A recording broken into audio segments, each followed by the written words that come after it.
Assalamualaikum warahmatullahi wabarakatuh. Hai teman-teman, kali ini kita akan membahas mengenai media dan jejaring sosial. Pada masa ini pasti teman-teman sudah menggunakan media atau jejaring sosial kan? Dan mungkin teman-teman juga sudah tahu sedikit banyak tentang apa itu media dan jejaring sosial.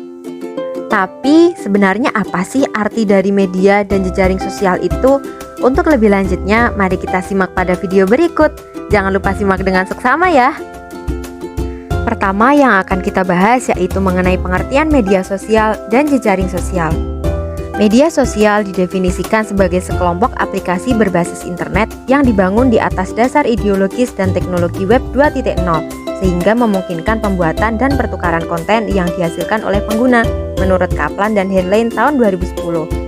Terdapat beberapa jenis media yang merupakan cakupan dari media sosial, meliputi web blogs, social blogs, microblogging, podcast, forum internet, dan juga jejaring sosial. Jejaring sosial atau social network adalah struktur sosial yang terdiri dari elemen-elemen individual atau organisasi.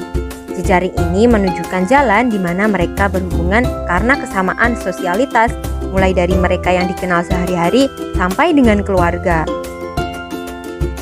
Social networking merupakan sebuah bentuk layanan internet yang ditujukan sebagai komunitas online bagi orang yang memiliki kesamaan aktivitas, ketertarikan pada bidang tertentu, atau kesamaan latar belakang tertentu. Social networking lazim juga disebut sebagai jaringan pertemanan. Berikut ini merupakan beberapa contoh situs jejaring sosial. Ada Facebook, LinkedIn, MySpace, dan Pinterest. Beberapa situs jejaring sosial tersebut berjalan sesuai dengan fungsinya masing-masing. Perbedaan media sosial dengan jejaring sosial. Social media dan social network ini sama-sama media yang menyampaikan informasi, namun dalam menyampaikan informasinya itu yang berbeda. Media sosial merupakan bagian dari media massa. Nah, media massa itu terbagi menjadi dua, yaitu media massa konvensional atau tradisional dan media massa modern. Media sosial ini termasuk dalam media massa modern. Nah, untuk jejaring sosial ini adalah subkategori dari media sosial. Perbedaan media tradisional atau konvensional dan media modern atau media sosial. Berdasarkan pada fokus atau tujuannya, media tradisional berfungsi untuk mengumpulkan dan menyebarkan berita, sedangkan media sosial berfungsi sebagai tempat orang datang untuk berinteraksi namun tidak perlu berbasis pada berita. Pembuatan dan penyebaran konten. Pada media tradisional, editor yang memutuskan topik berita dan laporan yang harus diterbitkan maupun disiarkan, sedangkan konsumen tidak memiliki peran pembuatan maupun penyebaran konten atau disebut one to many. Sedangkan untuk media sosial, semua pihak, editor maupun konsumen dapat membuat dan berbagi konten. Dalam kata lain, proses pembuatan konten lebih demokratis atau disebut dengan many to many. Interaktivitas. Pada media tradisional, semua komunikasi berjalan secara satu arah, yaitu dari editor ke konsumen dengan pengawasan yang ketat. Sedangkan pada media sosial, komunikasi berjalan secara dua arah. Semua pihak pengguna mengomentari, dengan ini dapat memperkaya konten dan memungkinkan semua pihak berbagi pandangannya masing-masing. Untuk kecepatannya, media tradisional cenderung membutuhkan waktu yang lebih lama daripada media sosial, kecuali pada penyiaran secara langsung. Pada media sosial, kecepatan dapat diakses secara instan setelah dipublikasikan melalui situs media sosial tersebut. Konvergensi. Media tradisional hanya dapat bekerja dalam satu format, baik sebagai cetak, radio, atau televisi.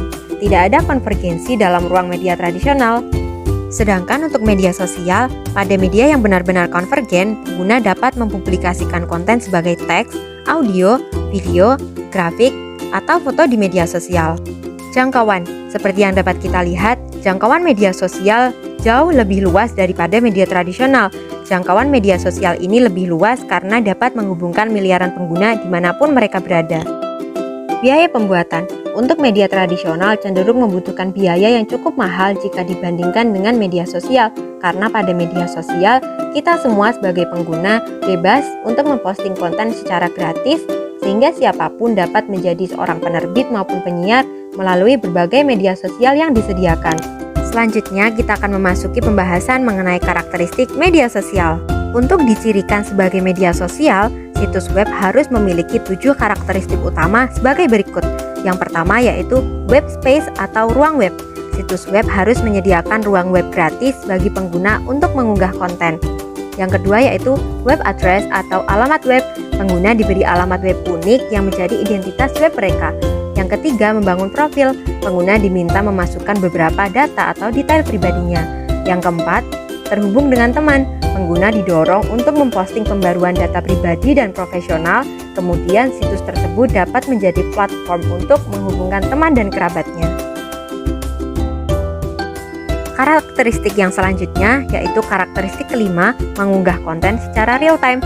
Situs menyediakan alat untuk memposting konten secara real time. Yang keenam, mengaktifkan percakapan. Anggota diberi hak untuk mengomentari postingan yang dibuat oleh teman dan kerabat. Yang ketujuh atau yang terakhir, postingan memiliki penanda waktu. Setiap postingan diberi penanda waktu sehingga membuat pengguna mudah untuk mengikuti postingan. Setelah membahas mengenai karakteristik, kita memasuki pembahasan mengenai kelebihan dan kekurangan media sosial. Kelebihan media sosial yang pertama yaitu mampu untuk menghubungkan orang-orang dari belahan dunia manapun dan kapanpun secara instan. Yang kedua, dapat memberikan kesenangan dan hiburan umum bagi penggunanya. Dan yang ketiga, mendukung dalam memperoleh informasi berita secara real time. Kekurangan media sosial. Yang pertama, terlalu bebasnya memposting sesuatu dapat menyebabkan postingan atau konten yang membludak dan tidak terlalu diminati. Yang kedua, media sosial dapat berpotensi menimbulkan cyberbullying. Yang ketiga, memungkinkan terjadinya pelanggaran privasi pengguna media sosial. Dan yang keempat, mudahnya menyebarkan berita palsu karena pengguna media tidak sadar bahwa mendapatkan informasi atau berita palsu. Macam-macam jejaring sosial menurut Tospu tahun 2018. Macam-macam jejaring sosial menurut Tospu tahun 2018 yang pertama ada Facebook, yang merupakan situs web jaringan sosial yang diluncurkan pada 4 Februari 2004 dan didirikan oleh Mark Zuckerberg. Yang kedua ada Twitter yang berfokus pada layanan blogging mikro atau microblogging dan RSS untuk penyebaran informasi, dibangun oleh Jack Dorsey, Noah Glass, Evan Williams, dan Biston pada 15 Juli 2006. Jejaring sosial yang ketiga yaitu LinkedIn yang berfokus pada relasi profesional, dibangun oleh Reid Hoffman dan kawan-kawan tahun 2003. Yang keempat ada MySpace, suatu situs jaringan sosial populer yang menawarkan jaringan antar teman, profil pribadi, blog, grup, foto, musik dan video untuk remaja dan dewasa di seluruh dunia. Yang kelima ada Google Plus.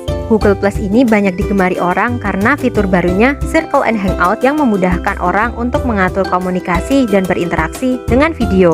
Yang keenam adalah DeviantArt, suatu situs jejaring sosial yang bergelut dalam bidang seni, terutama dalam seni gambar. Diluncurkan pada 7 Agustus tahun 2000 oleh Angelo Sorira dan kawan-kawan. Yang ketujuh ada Cafe Mom. Situs ini menyediakan tempat bagi para ibu untuk saling bertanya dan bertukar informasi. Dibuat oleh Andrew Shue dan Michael Sanchez pada tahun 2006. Yang kedelapan adalah Ning. Pengguna dapat membuat jaringan sosialnya sendiri di sini. Ning dibangun bersama oleh Mark Anderson dan Gina Bianchini. Jejaring sosial yang kesembilan adalah Badoo. Situs jejaring sosial Badoo berfokus pada perkencanan. Situs ini dibangun oleh Andre Andreev pada tahun 2006. Yang terakhir yaitu Pinterest, yaitu merupakan jejaring sosial yang bertindak seperti papan pengumuman online atau online pinboard.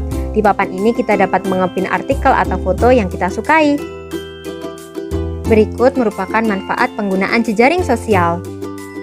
Manfaatnya antara lain membantu untuk membuat sebuah profil dan menghubungkan dengan pengguna lain, memberi kesempatan untuk bertemu orang baru di seluruh dunia, membantu bisnis menjangkau pelanggan dan membangun merek mereka secara online. Berikut merupakan daftar pustaka yang kita gunakan untuk membuat pembahasan mengenai media dan jejaring sosial. Nah, itu tadi merupakan pembahasan mengenai media sosial dan jejaring sosial. Semoga pembahasan tadi dapat sedikit banyak menjawab pertanyaan teman-teman tentang apa itu media dan jejaring sosial. Terima kasih sudah menyimak video ini dengan seksama. Sampai jumpa di lain kesempatan. Wassalamualaikum warahmatullahi wabarakatuh.